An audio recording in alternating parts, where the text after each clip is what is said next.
Hello everyone, this is Riddhika Singh. Welcome back my YouTube channel Academic Way Class. Today I explain class 6 chapter number 10 mensuration.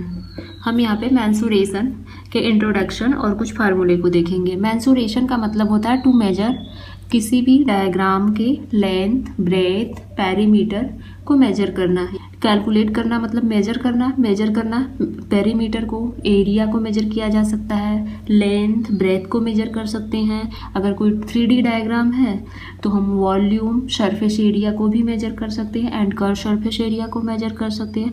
But हमें यहाँ पे 3D diagram नहीं पढ़ना है। Class 6 में only 2D diagram. 2D diagram में भी हमें रेक्टेंगल और स्क्वायर के पेरीमीटर और एरिया को फार्मूला के साथ समझना है। तो पेरीमीटर फर्स्ट ऑफ ऑल देख लेते हैं। पेरीमीटर क्या होता है? पेरीमीटर का मतलब होता है distance covered along a boundary. इस बाउंड्री के अलोंग वन राउंड कंप्लीट जितने भी डिस्टेंस कवर किए जाएंगे उन डिस्टेंस को ही हम बोलेंगे पेरीमीटर। तो यहाँ पे अगर हमें पी से पॉइंट से मेजर करना है पेरीमीटर, तो पी से यहाँ पर आएंगे, फिर यहाँ आएंगे, यहाँ, देन यहाँ आ जाएंगे। तो जितने भी डिस्टेंस होंगे सारे डिस्टेंस को ऐड कर लेंगे। ऐड करने के बाद जो रिजल्ट मिलेगा उसे रिजल्ट्स को हम पेरीमीटर बोलते हैं। अब हमें यहाँ पे पेरीमीटर स्क्वायर का पढ़ना है। स्क्वायर का पेरीमीटर के लिए हम स्क्वायर का एक डायग्राम बना लेते हैं और स्क्वायर के ये सारे साइड होते हैं, ऑल साइड स्क्वायर के इक्वल होते हैं, उन्हें हम एक कंसीडर कर लेते हैं। अब हमें पेरीमीटर निकालना है तो यहाँ से हम एक पॉइंट यहाँ पे डॉट लगाएंगे, यहाँ से कंप्लीट वन राउंड कवर कर लेंगे डिस्टेंस। तो यहाँ से यहाँ आएंगे तो ए डिस्टेंस, ये भी ए डिस्टेंस, यहाँ भी ए, और फिर यहीं पे मूव किए तो ये भी ए डिस्टेंस, ए प्लस ए प्लस ए प्लस ए, टोटल कितने हो गए? 4a। तो जो पेरीमीटर हो गया स्क्वायर का वो होता है 4a। It means perimeter of square is equal to 4a। यहाँ पे क्या है? a को हम बोलते हैं side of A square, square का साइड। तो यहाँ पे हम रिटर्न कर लेंगे 4 इंटू साइड। रेक्टेंगुलर डायग्राम का हम पेरीमीटर फाइंड कर लेते हैं। एक रेक्टेंगल यहाँ ड्रॉ कर लेंगे। ये लॉन्गेस्ट साइड को लेंथ बोलते हैं और जो स्मॉलर साइड होता है उसे ब्रेथ बोलते हैं। Breath means B. पेरीमीटर बताना है, यहाँ पे एक डॉट लगाएंगे और वन राउंड कम्प्लीटली ऐसे मूव करके यहीं पे चले आएंगे। तो यहाँ से यहाँ मूव करेंगे एल लेंथ, तो एल लिख दिए, प्लस लगा दिए। फिर यहाँ से ये डिस्टेंस कवर करेंगे, यहाँ बी है तो बी लिखेंगे, प्लस लगाएंगे।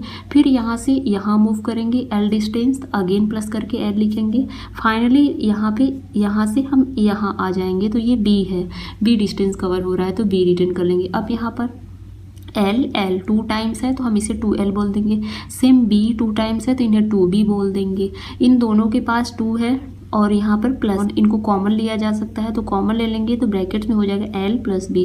It means perimeter of rectangle is equal to 2 in brackets l plus b और length and b for breadth. तो हम ऐसे करके पेरीमीटर फाइंड कर सकते हैं रेक्टेंगल का। नेक्स्ट स्क्वायर का हमें एरिया फाइंड करना है। एरिया का मतलब क्या होता है पहले ये समझते हैं। एरिया का मतलब होता है जो भी हमारे पास डायग्राम है, एक क्लोज डायग्राम, उस क्लोज डायग्राम में हमने जितना स्पेस कवर किए हैं, ये सारा स्पेस कवर किया गया, इसी स्पेस कवर को ही हम बोलते हैं एरिया।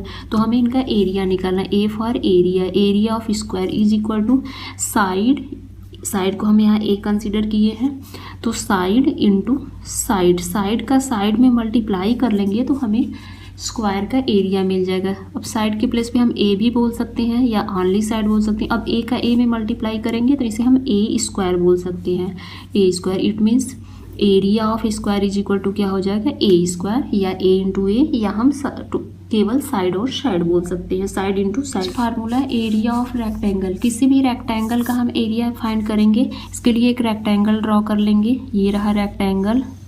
रेक्टेंगल के जो लॉन्गर साइड है उन्हें एल बोल देंगे, स्मॉलर साइज को बी बोल देंगे। L for length, B for breadth. हमें एरिया निकालना है। एरिया का मतलब ना वो क्लोज डायग्राम कितना स्पेस कवर किया है, जितना स्पेस कवर किया गया है उसी स्पेस को हम बोलते हैं एरिया। तो यहाँ पे रेक्टेंगल है तो ये रेक्टेंगल का स्पेस कवर वाली एरिया है, स्पेस कवर है। इसी स्पेस कवर को हम फाइंड कर लेंगे। तो area, A for area of rectangle is equal to L और इंटू बी। एल का बी में मल्टीप्लाई करेंगे। इसको हम ऐसे भी लिख सकते हैं L for length, length into breadth, B for breadth है यहाँ पे। तो फार्मूला बन जाएगा area of rectangle is equal to length into breadth. ये फार्मूला हो गया एरिया ऑफ रेक्टेंगल की।